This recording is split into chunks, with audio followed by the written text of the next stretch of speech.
Wonderful. Well, welcome to everybody. Thrilled that you're here. And I want to thank Nate Nabb for allowing me to interview him today, which I couldn't wait to do. Um, it's about time the spotlight's turned on you, Nate. You have turned it on so many people in the last 6 weeks and 2 months, actually. And I'm excited to take this opportunity to learn more about the behind the scenes of the series, and of course deepen the conversation with you about your work and other things you find important. Sure. So, what I thought I would do at first is walk us back to March 17th, which feels like 6 months ago, even though it was only literally 2 months ago today. And you posted the following in this new Facebook group. You said, "Saxophone friends, I'm very excited about this group, so please consider joining and sharing if you or your friends, students might be interested in such a thing. I anticipate hosting and featuring presentations on different topics by friends and colleagues from all around. More details soon." Yeah. And from the group description, you said this will function as our online saxophone studio class environment while we're dealing with social distancing and online instruction. So that was March 17th. March 18th, you posted a survey of topics that members of the group would like to see presented. So you were collecting information, collecting data that would help you understand, how do I steer this potential thing. Right. On March 20th, 2 days later, you posted a schedule of 26 presentations. Yeah. Right.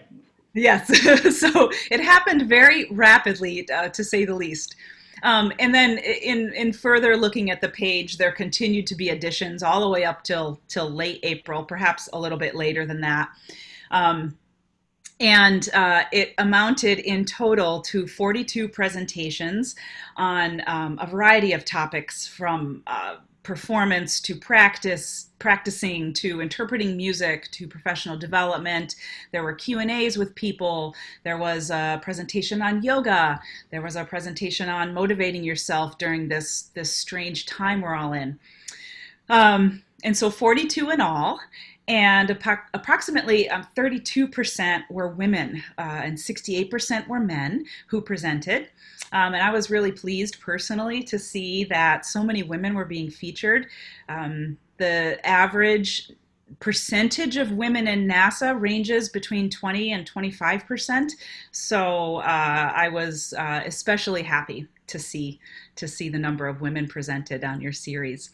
And so when you think back to that time just 2 months ago, can you walk us through what the first 2 weeks felt like, from your open call to communication with presenters to learning how to structure a series like this, and to even learning Zoom, which you shared with me that you had never used before? No. Yeah, I had never used it. Sure. And thank you um, for that introduction. That's those are. I'm very very proud that the community has kind of come together in this way, and really so graciously donated time and energy and everything else to this project.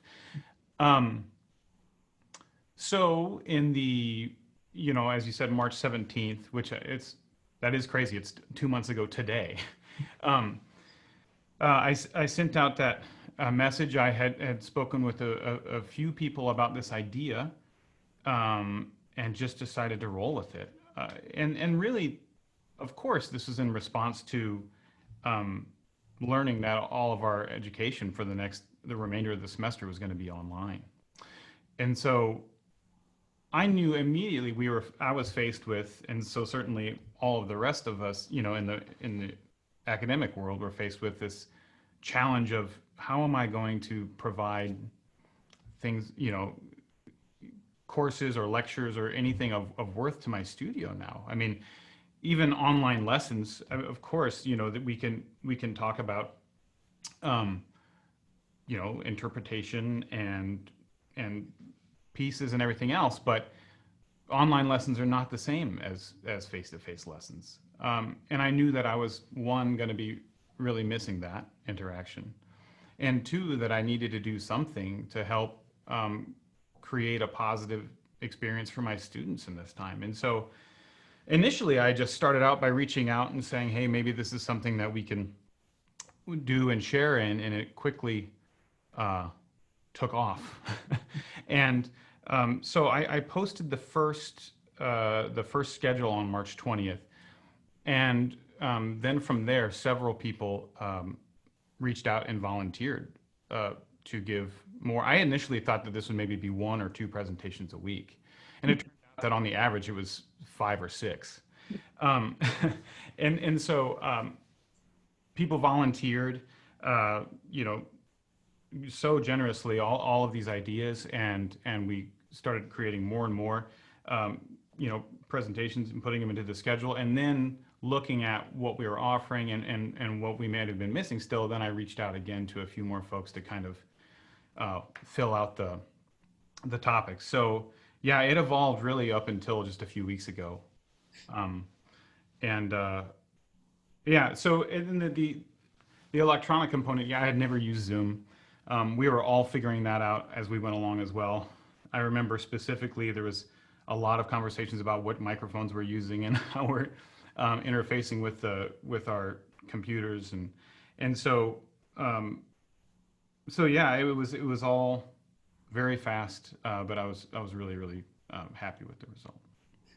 Well, I speak for many of us. We were all very happy with the effort. And it's remarkable to think that when it started 2 months ago, we didn't know half of what we know now about what we were up against. With the possibility of some universities not closing, maybe some universities closing just temporarily and reopening again. And so the image keeps coming back to my mind of your idea and your swift organizing of it.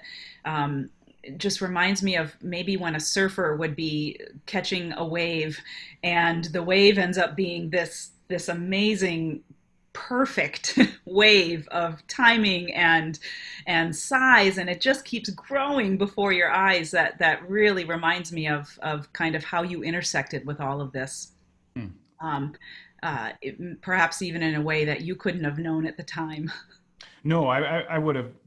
I mean, the truth is, as you well know, online instruction takes more time than face-to-face instruction. Everything involves more work. And so the truth is, nobody, none of the presenters had time to do this. This was out of their own generosity.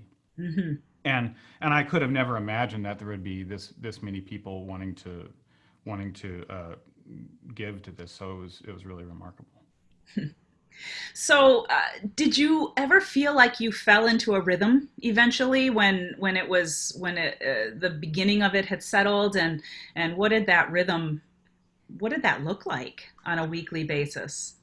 Well, I mean, yes, we did. I mean, you know, my wife and I have Melissa and I have a young daughter, a 21-month-old daughter, and so we both have worked full time, and so we had to really just restructure our day anyway. And so it was that I could work in the mornings, and then she would work in the afternoons, and so then we're balancing childcare, and then the 2 p.m. Time slot that we landed on really was during Mila's nap time. You know, so I always had to have the caveat, like when I talk right before the meeting would go live, like, look, I need to make you co-host because if things go south with a nap, I have to like bounce and go take care of her. So there was always the potential for that to happen, and it did happen a few times. She made, I think, 1 or 2 cameos at the very end of presentation. Wonderful. Yeah. So, tell us about what perspective you may have as the curator, as the creator, organizer, moderator. You had the privilege of seeing all of these presentations. So 42 of them you saw, and I'm guessing you may be one of maybe a handful, but maybe the only one who saw all 42. And that's got to give you a different perspective than many of us have. And so I'd love to hear your thoughts on that wider perspective, and also speaking from your perspective as a professor and a performer and someone who loves to learn. What's your take on everything you saw over the course of the last 2 months?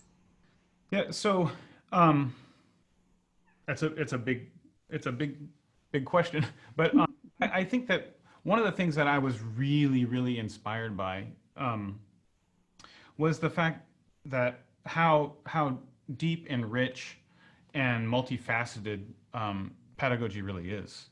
And I have heard at times people lament the idea that we don't have an established pedagogy, or obviously our instrument's not as old as violin, let's say, or string instruments, and so our pedagogy is still evolving. But I think that pedagogy is should always be evolving.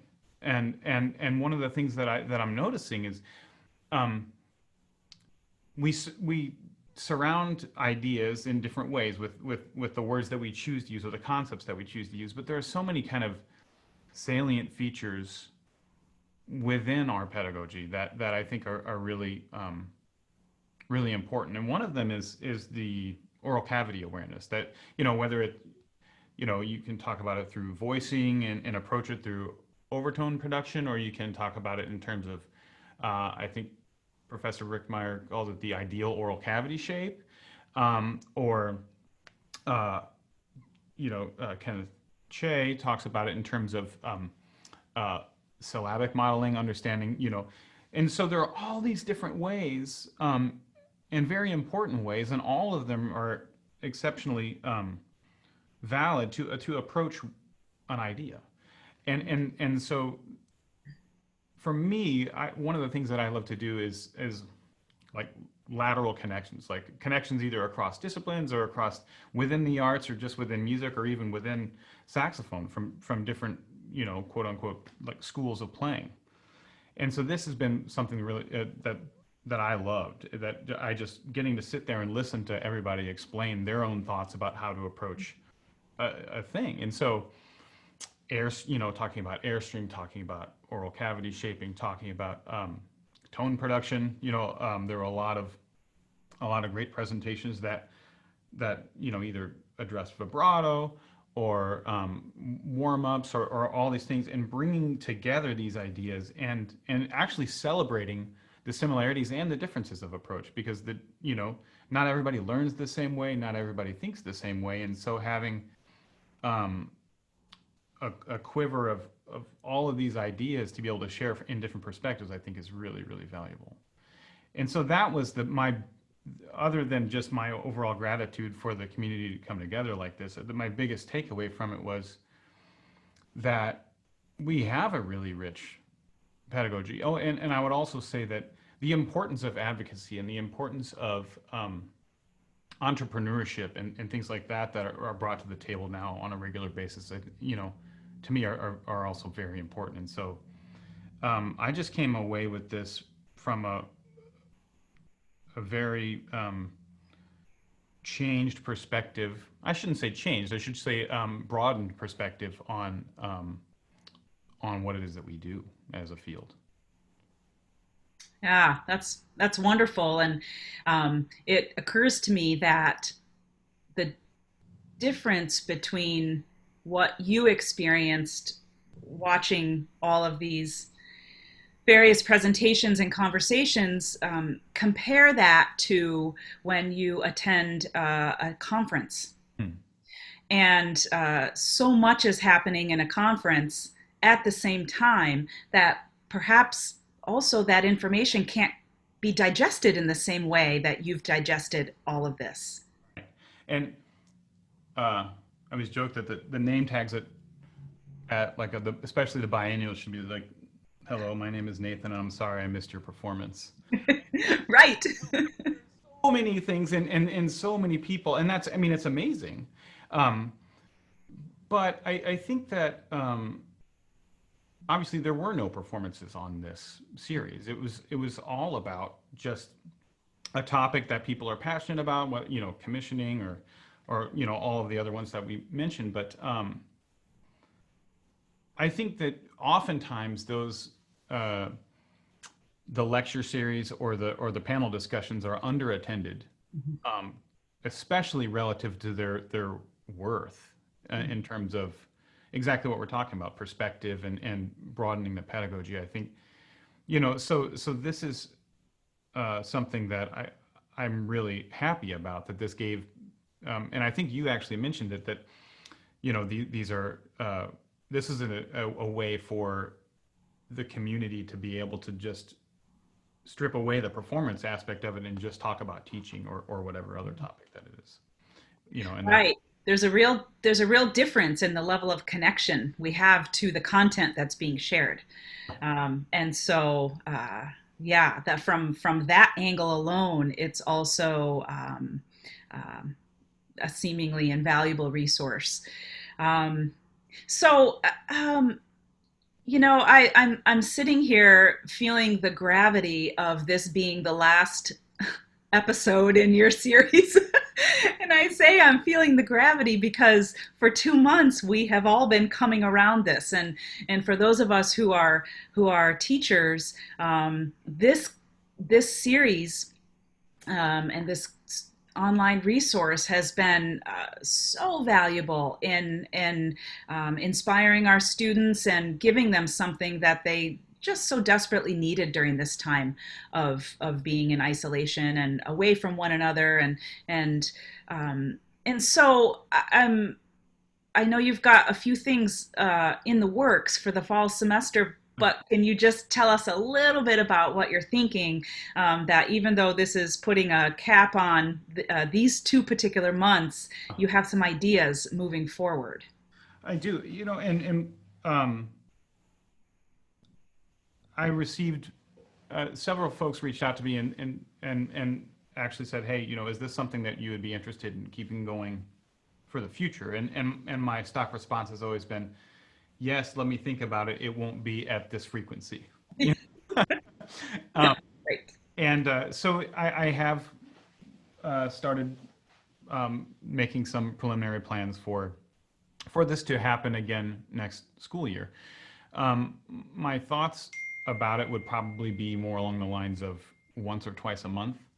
Um, and I have already reached out to some people, and I will be able to make an announcement for that pretty shortly, I would hope. Also, I should say, um, I am in the process of finishing uploading all of the videos from this onto a YouTube channel. Um, I know that it's a little bit, the Facebook page, going and finding a video at this point, and if you're sifting through everything that happens on a daily or weekly or monthly basis on that news feed, it's a little disheveled, let's say, at this point. But it'll be all there as one resource on the YouTube page. Wonderful, wonderful, and I trust you'll put that link up, the pages link on your Facebook page, or the studio online Facebook page. Well, yeah. Okay, terrific. Well, so now, I would love to shift gears and get into a little bit more detail and a deeper discussion about what downtime looks like for you. You're faced with waking up tomorrow and having most of this online series completed, uploaded, um, and where do your thoughts go? What do you need? Yeah. For me, I mean, obviously all of us need that. And um, for me, one of the things that I always like to do was to go hiking. I love to travel and go. One of my favorite places in the world is the Canadian Rockies. And um, we had hoped to go back up there and go hiking this summer. Obviously, that plan has also now been shelved. But I think that, just getting outside, I mean, that's one of the things that fortunately most of us can do right now, is go outside and be, you know, um, be out in the nice spring weather and enjoy that. And so that's one of the things I like to do a lot. I also love to read whenever I can, whenever I have the time, and frankly, when I can commit to a certain stillness, I Mm. like to read. I'm a slow reader.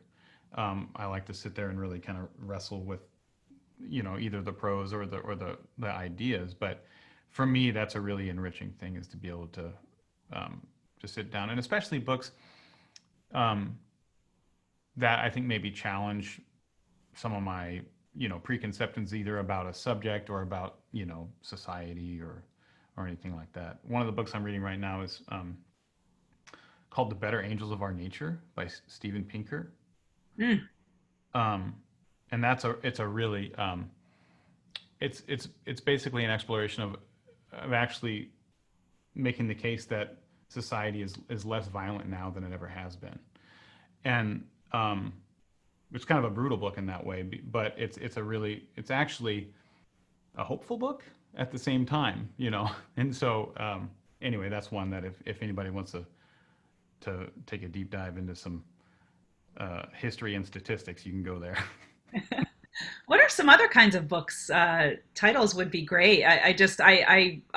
I love learning about what people are reading, because in a lot of ways, what we read informs our playing and informs our teaching and informs our artistry. And yeah, what are some other books you can't wait to get your hands on, or just if you had 3 days to do nothing but reading, that you'd want to get into? Well, I have a there are some. I guess let me answer that two ways. One of them is some of the books that I have loved reading and would like to go back to, and then the other is what ones that are on my list. Um, Two books that I've read and want to go back to. One is Thinking Fast and Slow by Daniel Kahneman, um, and the other is Ulysses by James Joyce. And Ulysses, in particular, is a beautiful book. I mean, it's a very complex book. It's written in stream of consciousness writing style, and Joyce, being a modernist, I mean, it's almost like if someone turned a Jackson Pollock painting into a book.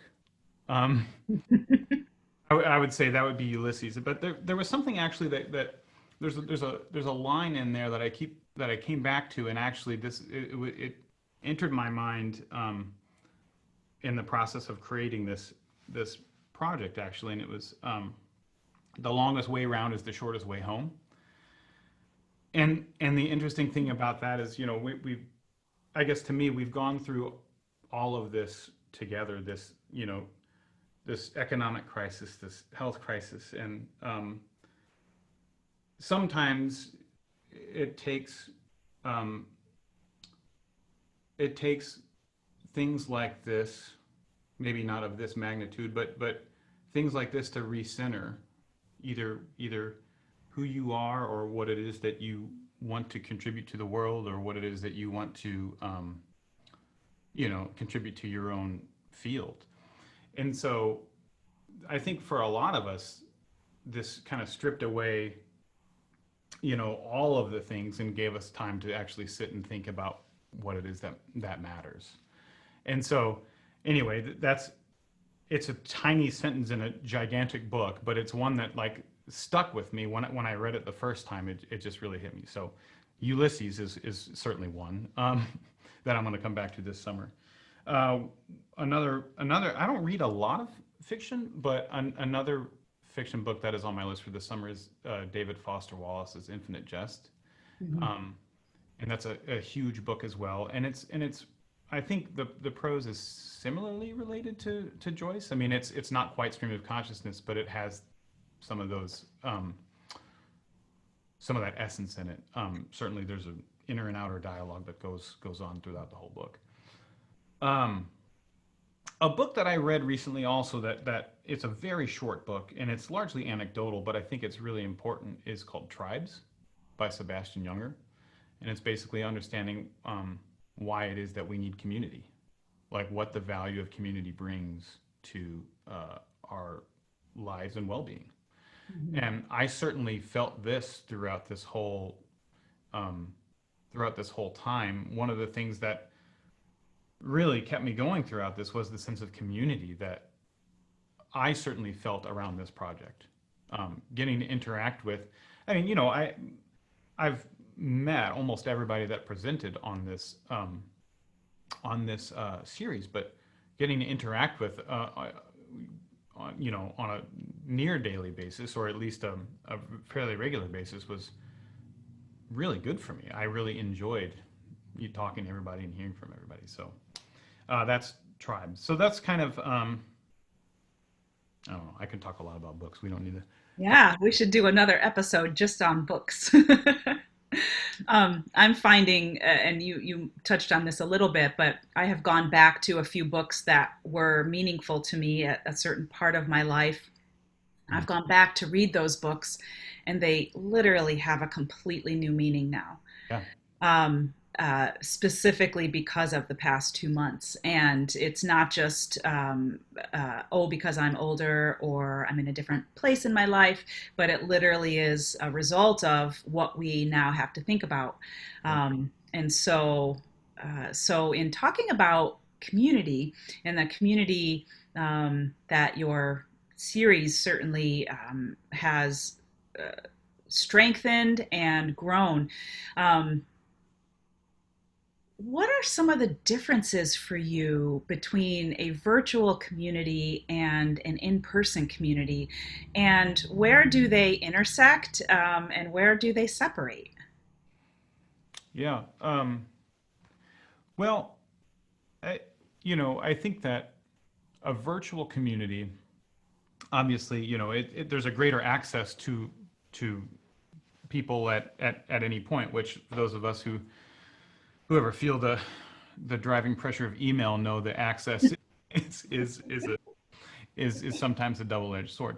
But I think that the the access that it provides, and especially the access that it doesn't just provide among those of us that are teachers, but it really was, we were able to do a cool thing where, and I was talking with Stephen Temmie and Jonathan Yannick and Jeremy Koch about military bands, and obviously you were in a military band, and they were saying, well, yeah, we should, this has been cool because there's normally not a lot of dialogue between the folks in the bands and the folks, that are teaching at colleges or that are doing whatever else, and so I think the nice thing is that it's brought different disciplines within the overall field together. Mm. Um, I would say though that I just me being me, I really still miss the personal interaction, of course, like just the face-to-face interaction. You know, even the you can have as big of a monitor as you want, but um, doesn't replace being in the same room with somebody. So there is a lot of benefit to the online thing, but I still, unfortunately, I was not at NASA this year, but I've been able to visit with many people who were at NASA this year. So that Right. Yeah. Well said. um, so, in thinking about teaching, not and not so much what we all had to do to scramble to make sense of the last 8 weeks, but in thinking forward, let's just make the assumption that we go back to teaching in the fall, and it's not the same. It's not the same in how we use our building space. It's not the same as how we um, interact with audiences, if that's allowed at all. It's not the same ensemble experience. Um, how do you envision making the most out of that, if you've even had thoughts that come into your mind? And I'm not talking about tell us what your curriculum is going to be, but I am wondering, with especially your perspective of having run this series, what's a hybrid look like? yeah, I mean, and obviously the arts. I just without doing a lot of deep thinking on it, the arts maybe more than any other discipline are going to be impacted by this long term, right? In terms of, as you mentioned, for all the reasons you mentioned. But um, I think that having um, having administration in an open dialogue with your administration about concerns and searching out best practices. I mean, there are some already. I think CBDNA is has done events and uh, the the choral vocal choral version of CBDNA. I forget what it. ACDA. Yes, yeah, yeah, yeah. They've already been doing studies and trying to figure out some best practices. Um, and it's scary. I mean, especially with athletic bands being back Mm. in August, and the NCAA did not come down clearly on what a football season will look like. They're leaving it up to conferences and then schools within the conferences to make some decisions. But like our marching band here is 350 students. You can't put 350 students in any size room to to rehearse together. And so I think that it's gonna really have to not just be trying to not just be trying to do what we already do in a different way. It may take entirely rethinking what it is that we need to be doing, in the near term. And so, for me, for those of us with an office large enough to be, distant from folks, we may be able to teach lessons in a normal way. But our university has already been talking about classrooms being flex classrooms, which is essentially um, if it's a Monday, Wednesday, Friday class, that they would have one third of the class in there on Mm. each, and the rest of it would be online, Right. broadcast online, and so things like that. And so I'm glad we're thinking about that. And fingers crossed that if things go well, that we will be back face to face. I mean, um, I know that we're all tired of Zoom lessons at this point, so um, I don't have uh, any direct answers for a saxophone. I mean, I know obviously flutes and vocalists pose more of a viral spread threat than certainly, especially string players or percussionists. But Berlin Phil did a, I think it was Berlin Phil that they did a video basically with them all wearing masks and showing how it spreads, and then the wind players and how that spreads, and there was some encouraging news about wind playing in general, that it wasn't as the spread wasn't as bad. But unfortunately I don't have any great answers for you. I'm trying to hope that things get back to normal sooner than later. I know it's not a strategy, but at least we can hold that out for a little while. I agree. It might be a little bit too early, but nonetheless, it certainly has made a lot of us think about taking the best of the past 8 weeks and hoping that can have a place if it needs to, but that there's some kind of in-person return.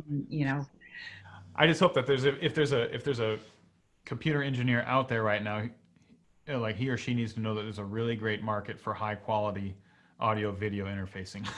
Yes. Yeah. So talk a little bit about what your students experienced in the past 2 months, and what highlights you saw coming from them as a result of the new way of learning and perhaps all of the different streams of input that they were able to get from this series. Yeah, I was kind of amazed at the resilience of the students throughout this, and their ability to and willingness to deal with the circumstances that were kind of foisted upon us. That actually just in and of itself, philosophically, was a highlight for me. Just the idea that, like, okay, this is not ideal. Let's make the best of it. I mean, and everybody's attitude towards that, I think, was really, really, really inspiring to me with that. Um, but everybody has a different home. I mean, um, when everybody's at home, it's hard to practice. Mom and dad, you know, are at home all day. Brother and sisters may be at home all day as well. I mean, you know, not everybody has the ability to just go off somewhere in the corner of their house and practice for 3 hours, you know, in the middle of the day. And so everybody had to be very creative about how they were getting their work done. Um, we had to be very creative about how to have lessons because depending on where you live, sometimes the internet is not very good. Your connection is not very good, and Right.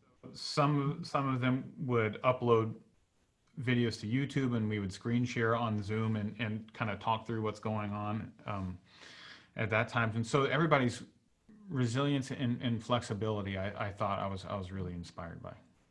Yeah, I agree. I was so impressed and inspired by um, the the tenacity Yeah, of just making it work, and also being really honest about what wasn't working. yeah, Um, there was an honesty that came with all of this that was wonderful. right. So now I want to talk a little bit about your performance career, and uh, you know, you've done so much in your career, and I'm wondering if there's one or two particular performance experiences that feel like a dream come true, Hmm. and perhaps had some kind of profound impact that then opened up all these different avenues for you. Not avenues of like, then I got this opportunity and this opportunity, but more sort of internal avenues within yourself, within your artistry. Um, does anything stand out to you in all the accomplishments you've had? Um, I I think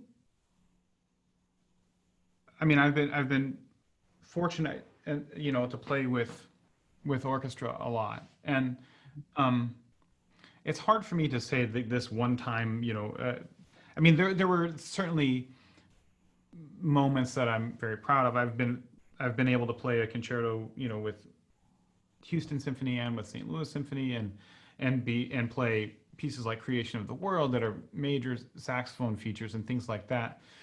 But and as much as a highlight that that is, of course, the things that I guess to me that always feel the most special are when you're creating something in a moment together. And so um, Rachmaninoff Symphony, I know that it seems maybe obvious, but that piece is so beautiful and it affords so much room for expression and to be able to sit and play with really fantastic flutes and oboes and clarinets and bassoons and the idea of making these phrases shape together and oftentimes the conductor will just kind of you know let Turn all it over.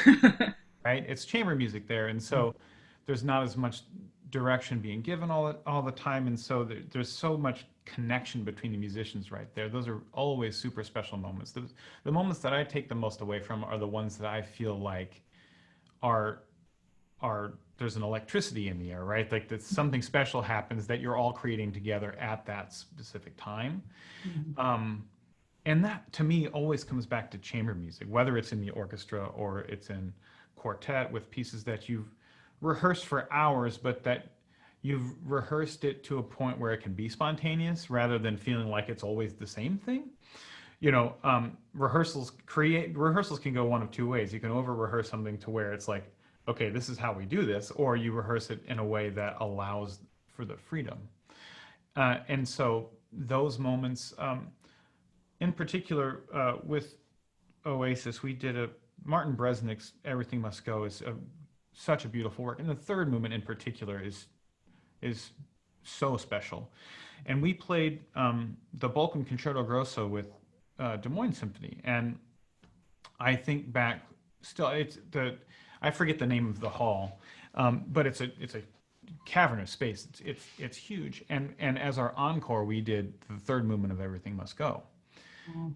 And when you are in that moment and the audience is with you and like in a space that large when you can hear like a pin drop, those moments to me are the ones that stick with me. It's not like any big fireworks moment or anything like that. It's the quiet and almost the idea of solitude when you're in a room full of people is this kind of amazing mix of things. So that, I guess those to me are some of the highlights I would choose.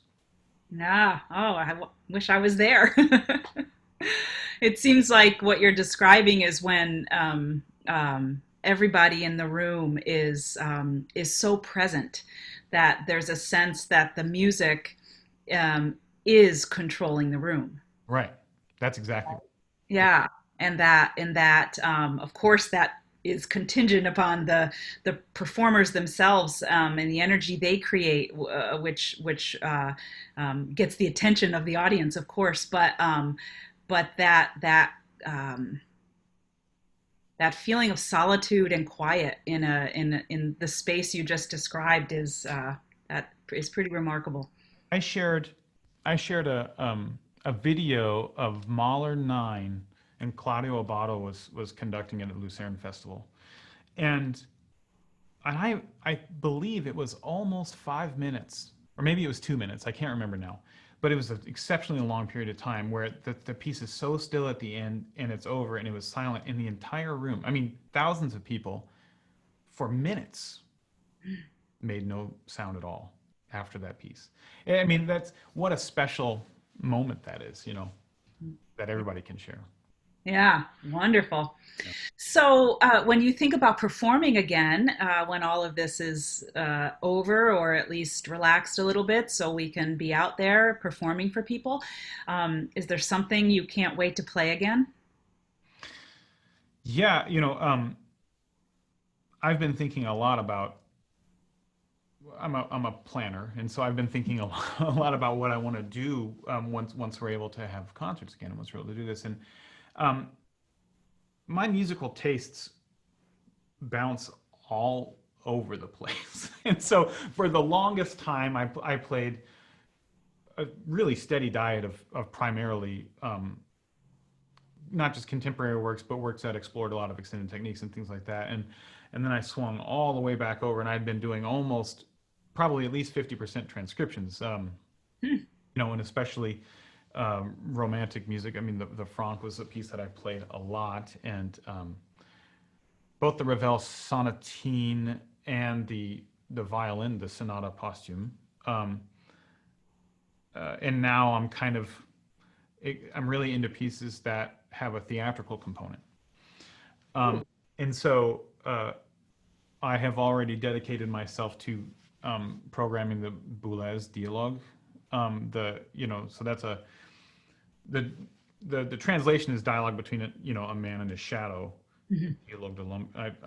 I would butcher the French. It's not worth hearing me say it in the language. But so that half of it is pre-recorded, and then it's at the time he called it spatialization, but now we would just think of it as surround sound, where it's pumped in from different channels throughout. I think it's 7 or 8 speakers throughout the room, and one's over a pedal piano, and the room will be entirely dark when that's happening, and then there will be a pool spotlight on the performer or on me when I'm playing it, but it doesn't require, but I think it benefits strongly from memory. And so this has been a monolithic project that I've had kind of gnawing away at me for a long time. So I decided this summer is finally the time to tackle that one.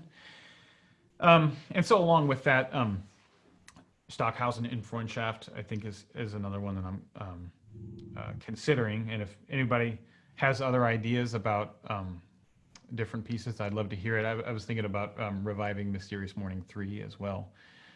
So those are kind of ones that I've got on the horizon. Wow. It's interesting to think about all of them being solo works, and did that happen deliberately or subconsciously, that I wouldn't be surprised if there is a movement of solo instrumental playing, right? Well, and that was something that I was thinking about in terms of preparation, in terms of needing to record the boulez, just the logistics of it. Yeah. And is the Splice Festival happening in Athens? It's as of now, it's on, and we'll get notification if it ends up getting uh, reconfigured. The latest I heard was that there are plans being drawn up to adapt it virtually if needed, but it's too early to know. Right. So that's, I mean, I was suspecting that you would have maybe more more applications than normal because of just the electroacoustic component could be a Yeah. big thing right now. Um, but the other side of it was I've been wanting to do this program just from memory, and so like if I were going to do that, just kind of reducing the amount of time I would have to spend coordinating with other folks about rehearsals and everything else. I think just isolating it I would be I don't memorize fast, Mm, and so I would need that time and space to really do it. yeah. Yeah. Wow. Well, I hope I get to see you perform it. Wonderful. I'm wondering, from the outside, it seems like you have adapted so well to what we have been required to do in the last 2 months, and I'm just curious if anything has seemed disorienting to you. Um, just in terms of, we can on one hand talk about the challenges of online teaching, the challenges of the technology. All of us share a lot of those experiences, but you have seemed so consistent and so positive and seeming like you have enough energy for all of us. I'm just wondering if anything felt disorienting to you. Um, well, that's very kind because literally everything felt disorienting. I there I don't necessarily I think any announcing of the new normal is premature. I don't think we know what that means yet. But I guess to me,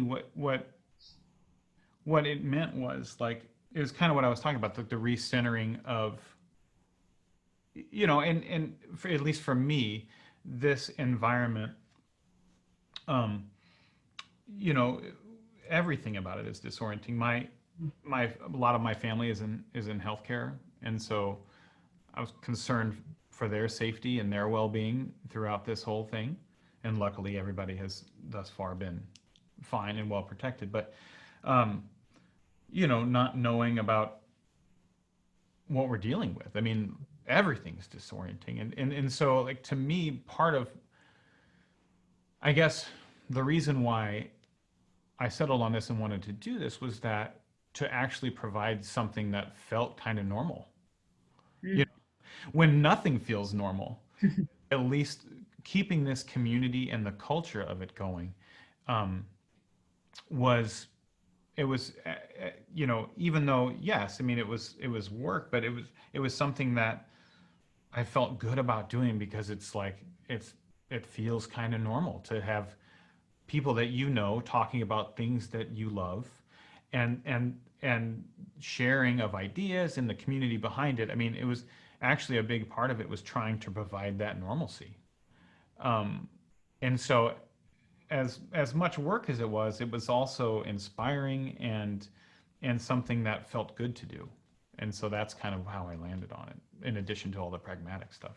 So Yeah. So ironically, maybe as big as this event became, it sounds like um, it offered a lot of stability oh, uh, absolutely. in the midst of instability everywhere. Right. Right. Wow. And that was, that was a big underpinning of it. Absolutely. Yeah, that's wonderful. I'm noticing that we have just a few minutes left here, and I would love to open up the conversation to anyone who may have a question. And the easiest thing to do is to write your question in the chat, Hmm. and then we can take the last few minutes to answer some questions. I mean, yeah. So the chat is great, and a lot of times there's a little bit of a delay because people are typing or whatever. If you do want to just do a hand raise in the reactions, I think it's in the reactions, or a thumbs up, or I don't know.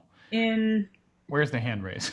participants, they click on participants, and then they can raise their, they see their name and they can raise their hand. Oh yeah, if you want to do that, that's great. If you want to type it, that's great. And if nobody has questions, that's fine too. Um, and in the meantime, I think that I guess I would like to ask you. I mean, are there pieces that you're looking to get back into that you're wanting to work on that you're interested in? Um, my mind hasn't gone yet to specific pieces, Mhm. um, because where my mind always goes first when I'm planning a performance um, is um, is who the audience is, what the space is, and what I want to put in that space. And so those two things are so unknown right now that it's hard for me to think, I can on one level think, oh, it'd be wonderful once I can, feel that piece again and play this certain piece of music, but I can't separate it out from the space and who the audience might be. And so in that regard, it's not clear to me, Yeah. if I can begin designing a concert experience, because I know the parameters, then I'd probably get lost in that, what that imagination track is for days on end. But I'm the other two, the lack of space and the lack of audience is has me in a bind right now. I understand. I mean, that's and truly, going back to very early on when Zach was talking about motivation in his presentation, the different things people are motivated by, and and the other side of it. So understanding your audience, understanding what you're sharing and why, and um, is super important. And that's also the part of what kept me motivated with this was you know knowing that I need this community personally. I need this, and I know others do too. And so um, that was motivation to me for part of this. And so it sounds like for you, part of motivation of programming is understanding Mhm. where and how and when. Right, what makes sense, and uh, yeah, what we all need at that time. That's another big thing. Um, so, yeah, that's a good question. You've got two questions that came in here. So from Benjamin. Hi, Benjamin. Do you feel as though people who aren't musicians will have more of an appreciation for what we do as students, educators, and performers of music? That's a tough one to answer. I mean,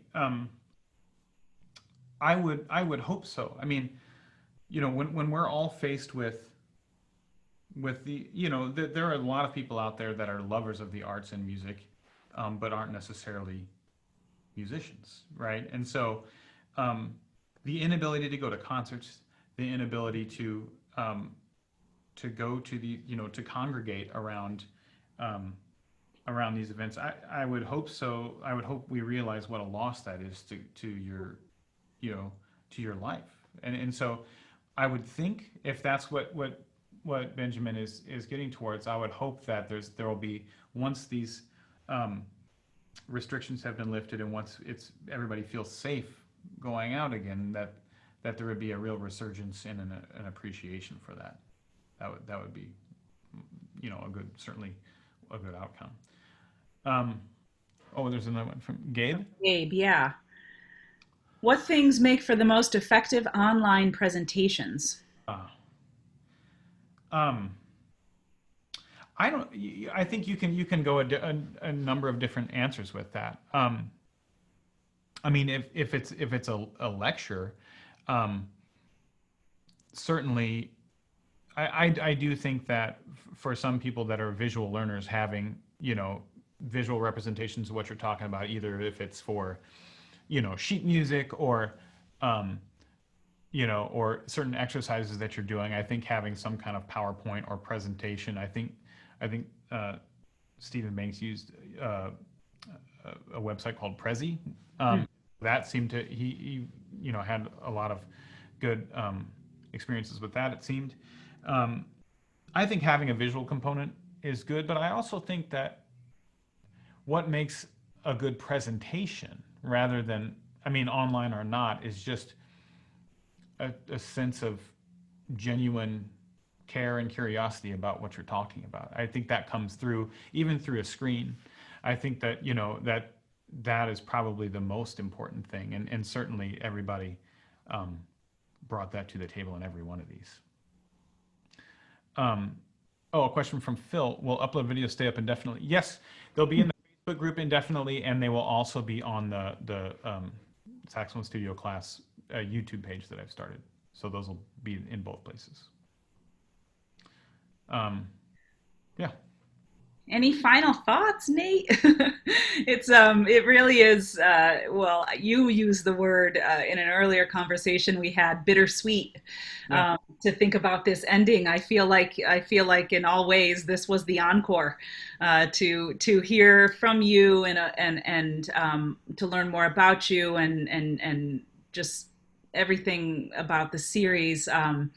To have you speak with us today is like the encore of a 2 month long event. um, do you have any closing thoughts?